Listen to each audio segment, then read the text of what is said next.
Hello and welcome to Wingnut Social. I'm your host, Darla Powell, the grand high poobah of all things here at Wingnut Social, a marketing agency for you guys, the interior designers, and adjacent verticals. And on today's show, we are thrilled to have guest Melissa Sacco of Melissa Sacco Interiors Inc., who happens to be a Wingnut client as well, a Wingnut Social client. We're handling her social media, and she is a high-end interior designer who gets high end clients, and she is going to walk us through the value that she offers those clients and how she appeals, retains, charges, and adds those certain things that only she can provide to make herself invaluable in that whole relationship. She's been incredibly successful. We're very proud of her and excited for her to come on the show and to share her tips, tricks, success, and little wisdom nuggets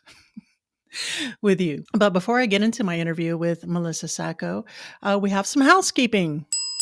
So, Wingnut Academy is launching right around the corner. We are having all kinds of interest and success, and people reaching out to say, "What the hell is this?" And I want to be a part of it. And which is awesome. That's great. But to be a part of it, you have to go over to wingnutsocial.com and check out Wingnut Academy and sign up for all of those juicy updates. Our very first class, Instagram for interior designers, beginners to intermediate, is launching in May. We will be giving out a scholarship to 3 interior designers who follow us on Instagram at Wingnut Social. We'll be running a little contest there. So head on over, follow us at Wingnut Social to make sure that you get in on that there action. And the first course is really just going to walk you through how to set up all the technical parts of hooking up your Facebook business account, your Facebook ads to the Instagram, how to optimize your profile, how to set up your strategy in such a way to attract your ideal clients, what to say, what to post, how to say it, how to get engagement, how to do hashtags, how to schedule. It's a doozy and it's incredibly helpful if you're feeling overwhelmed by posting on Instagram, because this is specifically Instagram for interior designers, not in general, interior designers, because that is what we do best, right? Head on over again, wingnutsocial.com. Check out Wingnut Academy. Wingnut Academy webinars, right? Wingnut webinars. The next one is on April the 26th at 11 a.m. You can go and register for that. The same link, wingnutsocial.com.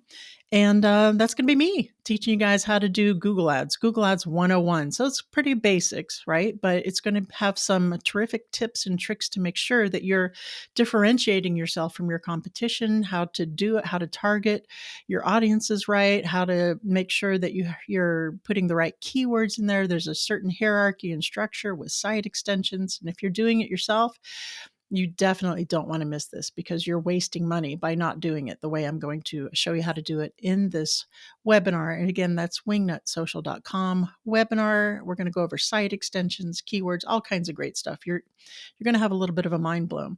And if you're not doing that yourself, then you'll really know what to look for and make sure that whoever you're delegating that to is doing them correctly by including these things I'm going to talk about in the webinar. That's Google Ads 101, April the 26th at 11 a.m. Be there or be square. All right. Now that's it for housekeeping. Y'all know what time it is. It's time for mini news sesh. Yeah. Hey, welcome back, Alicia McAfee, to the mini news sesh. It seems like I just spoke to you. I mean, it feels like just minutes ago.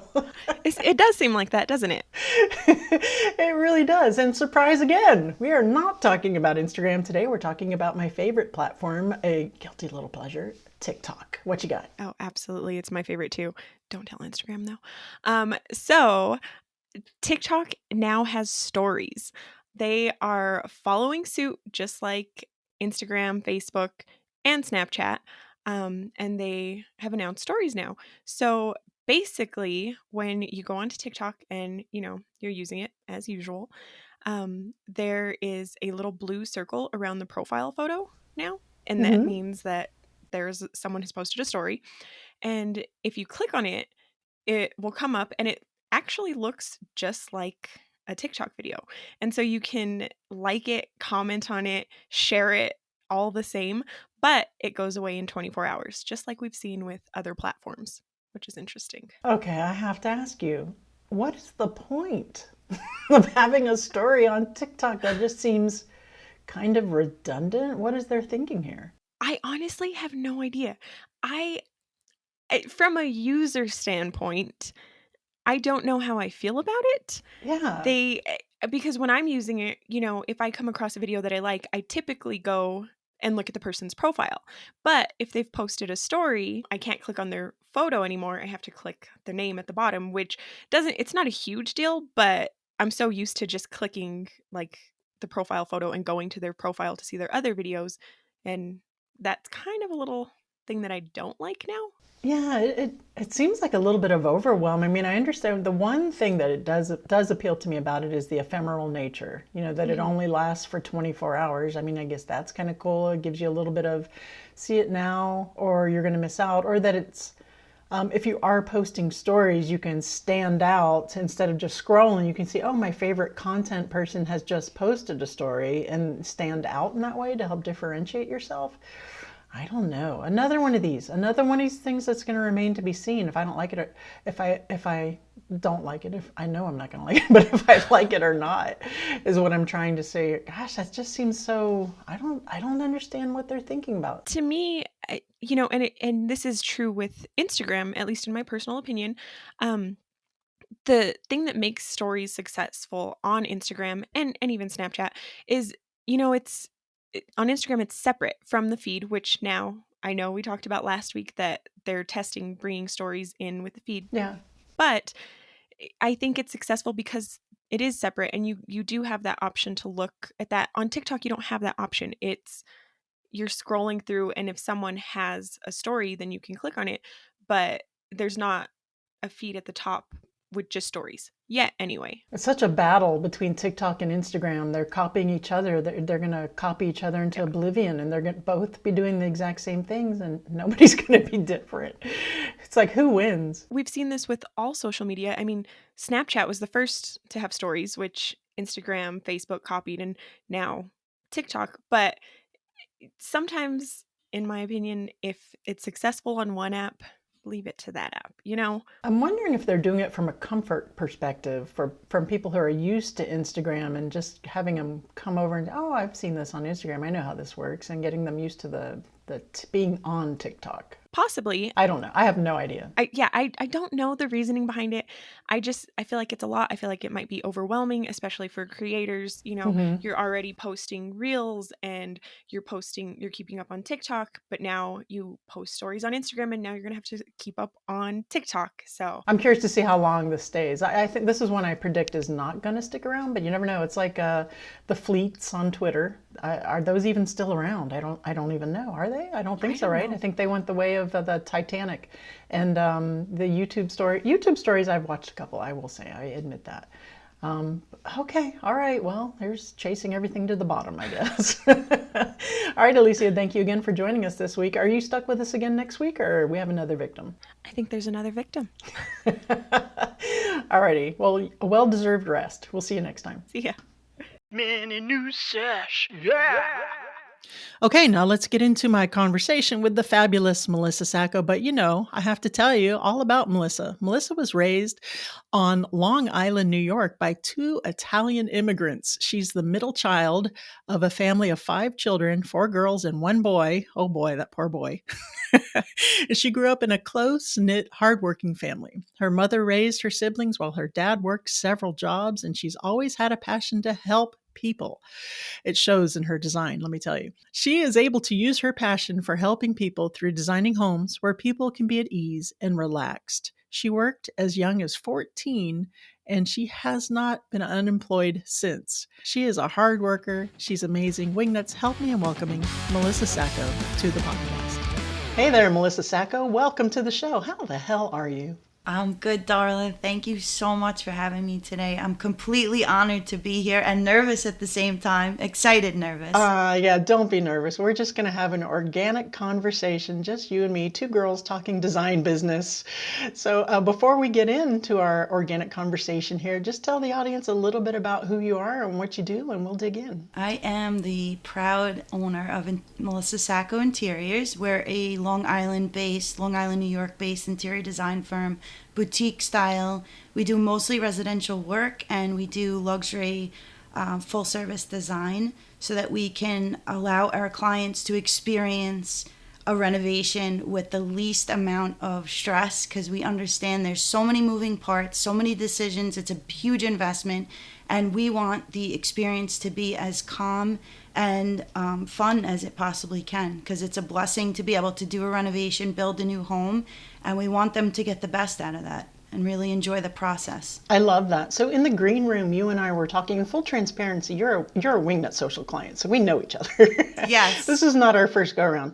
So in the green room, we were talking about high-end interior design, custom interior design, that whole client experience, that luxury experience. And you said something that caught my eye about just always remembering the value that you bring to the client.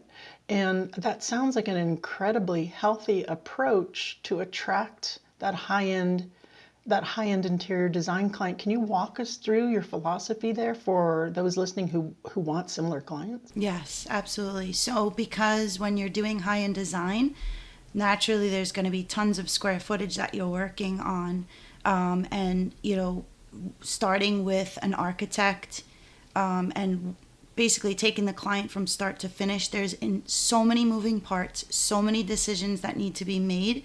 So it's on us as an interior designer to make sure that we're always ahead of all of the trades. And what that looks like is you're basically starting out with a really good plan, right? From the very beginning, we want a really good plan, work out all the details and the kinks, get a really clear vision of what we're trying to achieve in the end, whatever that means to the client, right? So if it's a full renovation of a full home or just a few rooms in their home, at the end of the day, there's a lot of things to consider, and again, they're investing a lot of money. So our job as an interior designer, the way we bring value at Melissa Sacco Interiors is we're really knowledgeable on all of the trades and what we need to communicate to the trades in order to make the project run smoothly and efficiently. What that looks like is, again, we come up with a plan. We make sure that all of our decisions are made prior to the start of the project, and we're ordering whatever can be ordered prior. So there's no waiting. Nobody's waiting. No one's getting annoyed with the interior designer. And we're providing them with scaled drawings, elevations, specification sheets, paint schedules, you name it. We're doing on-site visits where we're walking through each space, because at the end of the day, even though there is a very detailed drawing that is to scale, there are site conditions that maybe are unforeseen. We're taking out a wall, we don't realize there's a waste pipe in the way of where we're planning to put a sconce. So that's where we come in, right? The professionals, we come onto the site and we walk them through, and really just allowing the process to go smoothly, working out all the details. And because we're visionaries, we know what it needs to look like in the end, and we can project that before it's actually built. From what I'm hearing, your business model is your client is trusting you to do pretty much everything 100%. Do you have it to the point to where the client just says yes or no? What kind of elbow grease do they have to put in, if any? So we ask tons of questions from the very beginning.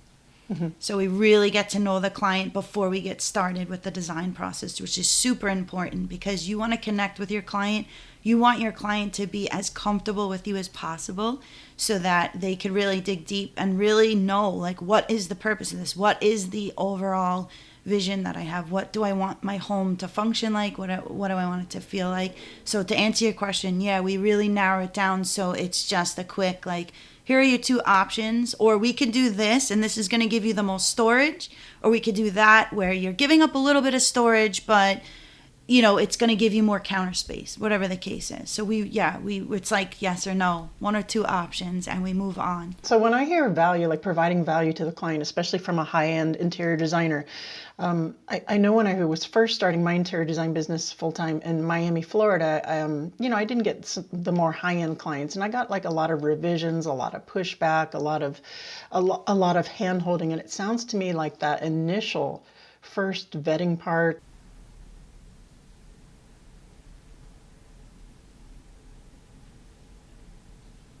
Absolutely. Yeah, we start out with a consultation where we ask tons of questions and we answer any questions the client has. And then we send out our proposals. And once they engage our services, we put together an idea session where, again, we're walking through the letter of agreement step by step, making sure all the scope is 100%. And then in addition to that, we have the idea session where we're showing images. We're asking lot more questions, like things you like, you don't like, again, the functionality, so we could stay laser focused the entire project on what the ultimate goal is. I like that. We're people pleasers, so it's easy for us to get off track. But as you grow your business, you realize like, nope, we got to stay focused. We got to get this done. And as soon as we rear off, we got to bring the client back and say, well, this is what it's got to be. It's, That's so hard for us. I think you're right. We are people pleasers. I think as women too, we're kind of ingrained in that. And 100%. You said that you sit through and you go through the whole letter of agreement. Do you guys sit down and like read it to them and go over it step by step? That gives me angina. Not every line. Okay, so I okay. like to send it out to give them some time to digest, read it through, right, put together any questions they have, and then we physically meet in person. And there are highlighted points of the letter agreement that I have to make sure are very clear. And then I kind of go into a little bit more detail. We get initials and then the whole scope. That's something we read out because, that's again, key. Want to make sure we're not missing anything. We want everyone on board so that once we get started, we are going full force. That's key. That's so important in the very beginning to set up those expectations, to set up the boundaries. This is how we work, and that saves you so much headache in the end. I know that when I was running my design business, I used to get a little anxiety about that. It was almost easier just to say, oh, they read it, everything's good, let's just go and do the project. And then, of course, that bites you in the ass on the other end. I love that. Is that something that you've done the whole time, or did you learn to do this the hard way? I learned it the hard way. I learned it the hard way. With a couple other things I've learned the hard way. It's super, super important. And you know what? I want the client, like I said earlier, I want the client to be so comfortable throughout the entire process. That's the only way to do it. Everyone's in agreement. Everyone gets it. Everyone knows what's coming next, what to expect. What we do and what we don't do. What we're not going to allow. We're not going to allow you to go out on a Saturday and just shop. Right? Okay. You just happen to be on a Saturday and you saw our sofa. So, yeah. How do you prevent that? We have a discussion about it. I make sure that if there's any pushback at that point, this is the time we talk it through and I can thoroughly explain to you why that's not going to work. Okay, awesome. I love that. You're very assertive. I think that's very healthy in setting up those boundaries, and I'm sure it does affect your bottom line. I wasn't as much. I get social anxiety so badly, but to break out of that is you have to do it. It's absolutely freaking key. Okay, so let's talk about scope creep and value and providing value to the client. I'm sure that you've run across, you've been very clear, you've been very concise. This is what you're getting. These are the expectations. You have a high-end client and they're trying to push on scope creep. How do you balance out, oh, we're full service, we're going to hold your hand, you're going to love us, with being assertive again and saying, okay, this is scope creep, Mr. Client, Mr. High-end client, and we're going to charge you for A, B, C, and D. How do you walk that through? So I explained to them that what full service means, right? I want to educate my client from the very beginning. We offer a full service to our clients. It's typically a 3-room minimum as well. That's something else that I've changed over the years. 3-room minimum, but we really are looking for the full, home renovation. And the way we do that is again, educating. Not everyone has the ability to work with an interior designer, and it's a blessing to be able to do that. Especially, it's a blessing in itself to be able to do a home renovation, right? So it's really important to educate the client on creating the look from the moment you drive up to your home, whether it be you, family, friends, and you get through the front door and you want to set a tone immediately. And at Melissa Sacco Interiors, we really specialize in setting the tone of it always being elegant but never pretentious. So I make that another pretty bold statement from the beginning. And we're gonna do that for you. We're gonna make sure that everything in your home is cohesive. All the details are worked out. Every room has a personality, but also a lot of texture and dimension and detail. So because of my background and my deep knowledge and all of my experience in this industry, I bring value to all of our clients because of all of my work experience in millwork. I worked for a big company years ago as a project manager, and I project managed large scale millwork for high end jewelry designers. So I come with a lot of knowledge and understanding how it all works together, and again, always being ahead of the game. Yeah, so making sure that you're educated and have that knowledge, of course. I mean, it comes with the experience of being in the business for a while too. So you're at that point where you can offer that superior amount of knowledge and customer service and make sure that everything that's getting done is getting done correctly and beautifully. I love that you said high-end interior design, right? Elegant but not pretentious. So there's a myth out there that if you're going to do high-end design, luxury clients, that you have to be a little bougie about that. But you and I both know that that's not true. I mean, people with money are people too, right? There are people out there who want high-end design who aren't bougie or pretentious necessarily.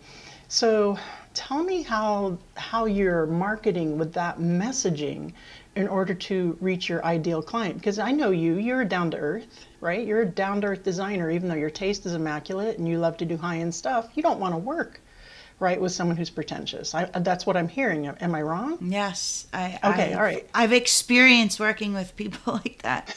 It's not fun. And I think that turns off a lot of designers potentially to say, you know what, I'm not even interested in working with high-end clients. It's a pain in the ass. They're pretentious. I'm not going to enjoy it. But there is a niche. There's a way to position and message yourself in digital and marketing, so you're getting, not only are you getting the high-end client, the client with the budget, the big renos that you do, but they're fun to work with, your ideal client. So tell me about your messaging and what you've learned there and how that's helped build your business. So obviously Wingnut has helped with that tremendously in guiding me on how to really talk to who my ideal client is. My ideal client always is someone who has worked hard to get where they are. They've worked hard. That's the difference. People who have worked hard to get where they are typically are down to earth, genuine people just like myself. And the way I put that out, and I'm a big believer in whatever you put out in the universe is what you're going to attract, right? So I made it a point to really put that out in the world, that I'm just like everybody else, right? Like, I am down to earth. I grew up in a home, family, 7 people, 5 kids. My parents, my dad worked 3 jobs. My mom raised us on her own, basically. And I worked to where I am now. I worked really, really hard. And those are the clients I want to work with, because at the end of the day, they get it. They understand. And they're out working while I'm doing their project. Oh, even better. Yeah, they're out working, and to kind of piggyback on that, that is why these clients that I work with want their home to not feel pretentious, because they're out working all day.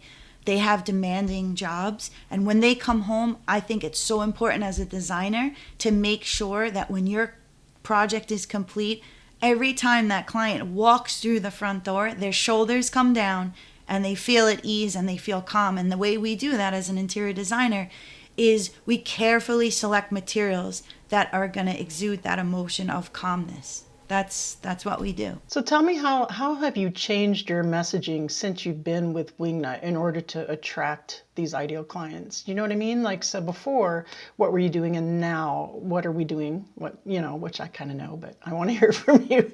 So a lot of quotes, inspirational quotes, I think has helped. A lot of behind the scenes, so they can see all the moving parts, like what we do day to day, and just being myself. Like when I'm on a job site doing an install, I'm in sneakers, I'm in a sweatshirt. Like we get down and dirty, where I'm on the floor opening up boxes, I'm putting things together. Like I'm a person, I am going to work. I'm going to make sure that we're going to do whatever it takes to make sure that your project is amazing at the end. I'm a real person just like everybody else. Exactly. And that's so important to put that out there, put your personality so you attract those people who are going to align with you. If you put out something pretentious, at the risk of using that word again, or fake, those are the kind of clients you're going to get. And Sarah Nicole Heimer of Glory and Brand said something once, and she was like, rich people are people too. There's all Yes. kinds. There's all kinds. So I love that, and we're so happy to have you as a Wingnut client. Your account has grown so much, and another thing that we've done for you is, I know that we've branched out some into the influencer and lifestyle space too, to also help elevate your brand in order to attract more ideal clients, more high-end luxury clients. And I just have a quick question for you, because this eats at me. And there's coaches in the industry who are saying that you're not going to find luxury clients through social media or digital marketing, particularly on Instagram. What are your thoughts to that? I don't agree with that. They're there. You might not see them. They're there. Yeah, They're there. I can't share some of my clients because it's confidential, but they're there. They're people. They're on Instagram. They're poking. They're poking around.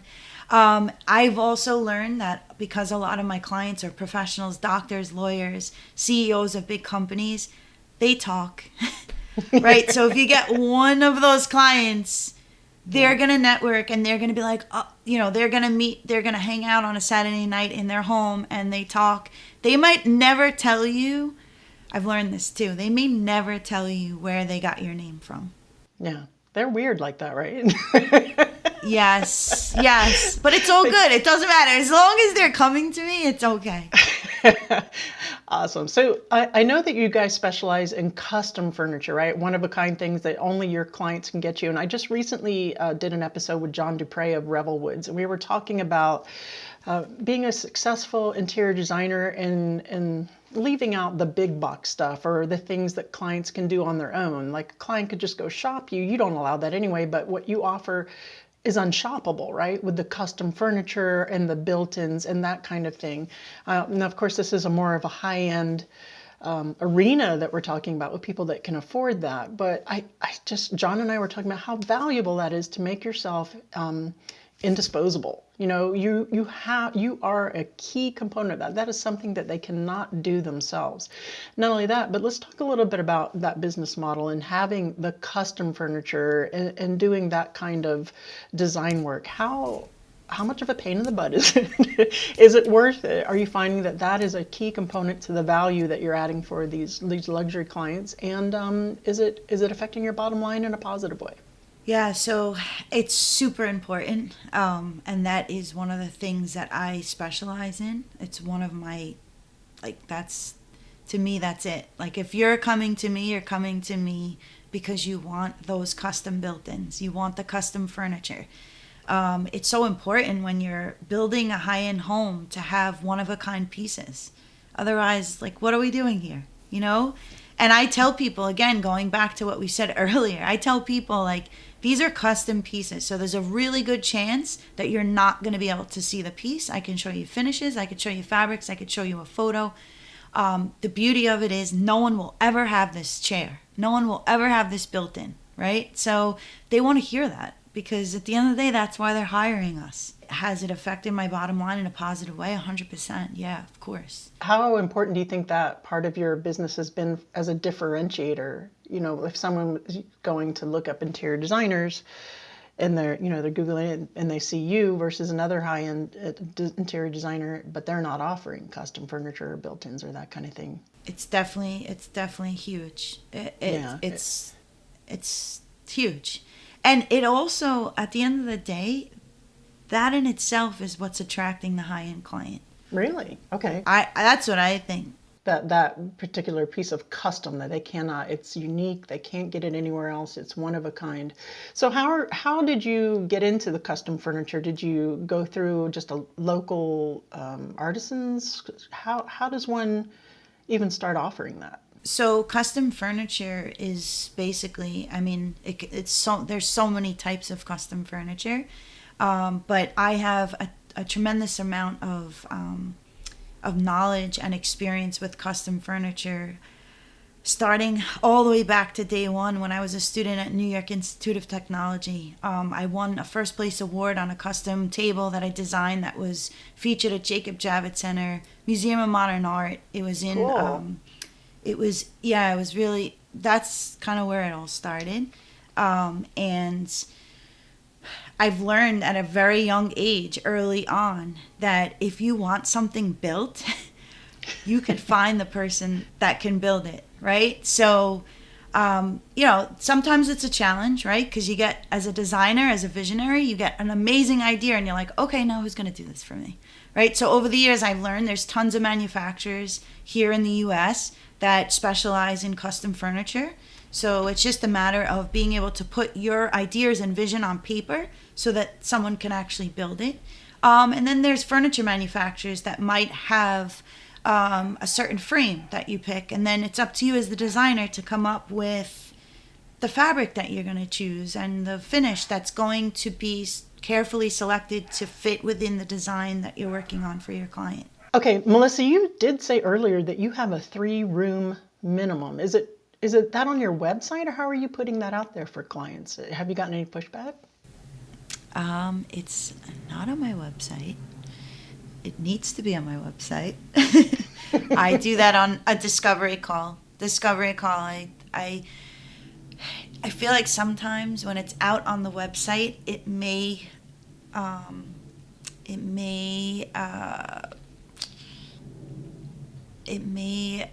potentially not. I think it could scare somebody away. Yeah. Initially. Right. I like to explain it on a discovery call, what that means, right? Right. That's just a phone call then. Yeah, so they go on my website and they can set up a discovery call. It's about 15, 20 minutes tops. Mm-hmm. We go through what their improvements, what they think their project is going to be. And then if it sounds like it's one room and they're keeping half the furniture and they just need me to decorate, I shut it down immediately. Wow. Okay, good. Yeah. Okay, so what I know I struggle with this too, and a lot of designers do, with putting essentially pricing or minimums on the website, because on one point, on one hand, you're vetting a client. If anyone's calling you, they are good to go with that situation. But on the other hand, you're losing the opportunity to educate the client on why that's a thing or why they need you. So I like that. I think that's a good solution, to have a phone call, a 15 or 20 minute or so discovery call, and just kind of let them know, so they're, it eases their fears or anxiety about that situation. Are you the one that's actually doing the discovery call, or do you have people for that now? That is me. Here's a good question I just thought of. So you're growing, right? Melissa Sacco Interiors is getting bigger and bigger. You're hiring. Are you principal on every design, or are you starting to delegate some of that? And how are high-end clients reacting to that either way? Okay, so that's a great question. So Yes, thank you. I'm going to be really transparent right now. Sure. So for many years, it was really, really hard for me to give up that control. But more importantly, I had this notion that when you hired Melissa Sacco Interiors, it had to be me always, right? But I read some things, I've taken some classes, I've listened to podcasts, I've been coaching, I have a business coach, and I've learned that you can't do it all, right? So that was the breaking point. Do I want to grow? In order to grow as an interior design business, you must delegate. You must have a team of people. You must be okay with the fact that you cannot do it all. So I have a team behind me, and I'm overseeing all projects. Nothing goes out without my approval. Right. And my superpower as an interior designer, as a business owner, is I'm able to go through quickly, right? There are certain things that my team knows I am 100% from the beginning involved in here, which is custom furniture and built-ins, kitchens. That's all me. And we're setting up those expectations. The clients are aware of this. You'll be like, Are you going to the consultations, or do you have designers doing that too? So I go to every consultation with my project manager. So we both have a really good understanding of the project. We can discuss it after we get back to the office. That's how I did it too. Yeah. I put it in a very, I deliver it to them very lightly, right? Like, yes, I'm the owner. However, I have an awesome team behind me. We all bring something to the table, and there's never going to be an email, a text, or a phone call that's not going to get answered because I have my team behind me. Right. And that's important. Yeah, I'm presenting all the designs, and I'm at all the consultations. I think it's really important. I saw this question in a Facebook group recently, and they do high-end interior design as well, and they said that they were getting pushback from their client because they were not in on every site visit, every meeting. They weren't present. She had her junior designers, senior designers doing a lot of that legwork, which is, you have to do that. You have to delegate like that to grow and scale. And the thing is in the very beginning, she had not set up that expectation like you're doing here, and that's super important. And I was just curious about that. Yeah, it's all psychology, right? Yes. If I'm telling you it in a negative way, oh, and by the way, you're not going to see me or talk to me every time we communicate.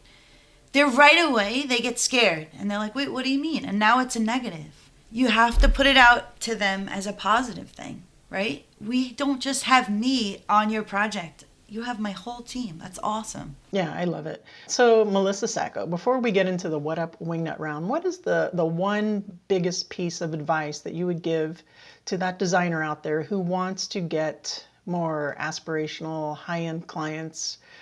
What is the number one piece of advice that you would give them in order to start moving in that direction? Be confident. That's it.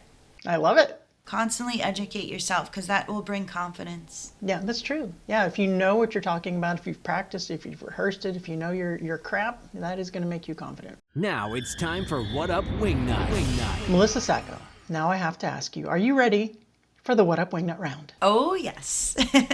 What would the hashtag on your tombstone be? The hashtag would be the number 75. That is my childhood home address.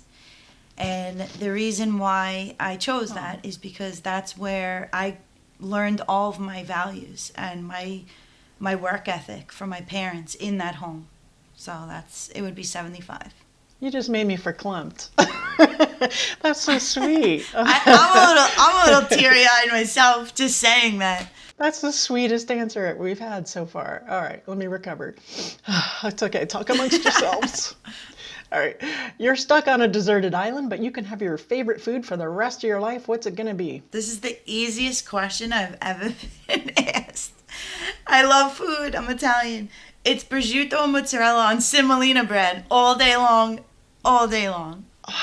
That sounds amazing. I want to be stuck on that island with you for sure. That sounds delicious. Last but not least, please recommend a book that has had an impact on you either personally or professionally. Okay, so I'm going to be transparent again. I don't read a lot, but the few books I have read, the one that sticks out to me the most is Rocket Fuel by Gino Wickman and Mark Winters.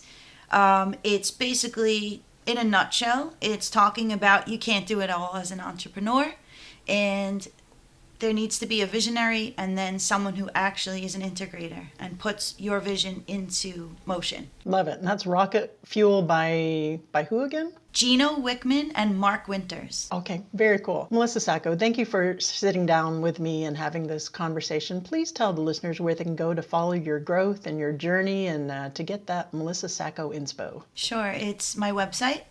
It's www.melissasaccointeriors.com. Awesome.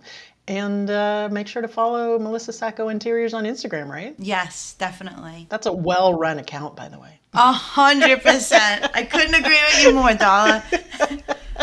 Thank you so much. Thank you. Thank you, Melissa. Thank you for being a terrific guest and a Wingnut client. We love you, and you have an amazing week. Thank you, you too.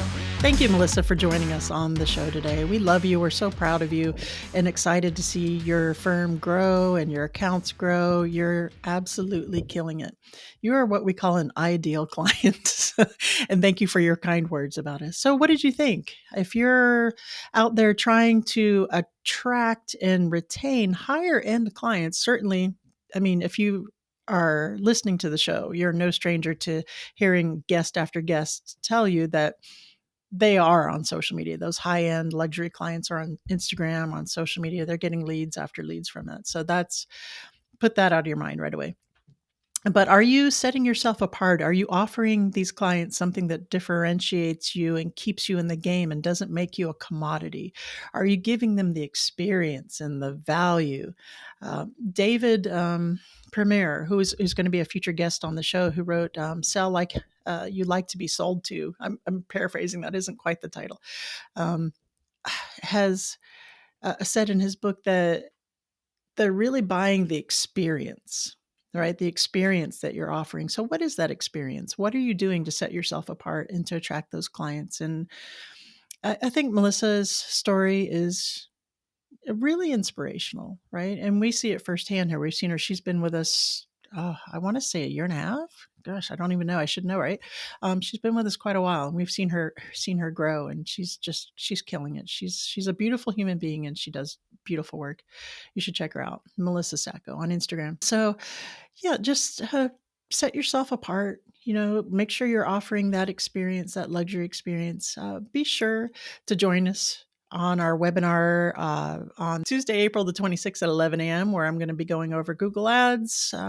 Get the notifications for Wingnut Academy at wingnutsocial.com. We cannot wait. We're so excited about that launch. And thank you. Thank you for tuning in. Remember, get out there, get uncomfortable, and be great. Ooh, Luke Skywalker, Bespin 6 scale figure is now available to order. I think we want that. Do we want that? I think we do want that. Pre-order. Proceed to checkout. Oh, gosh, wait, no. Well, fine. Email marketing is very effective, ladies and gentlemen.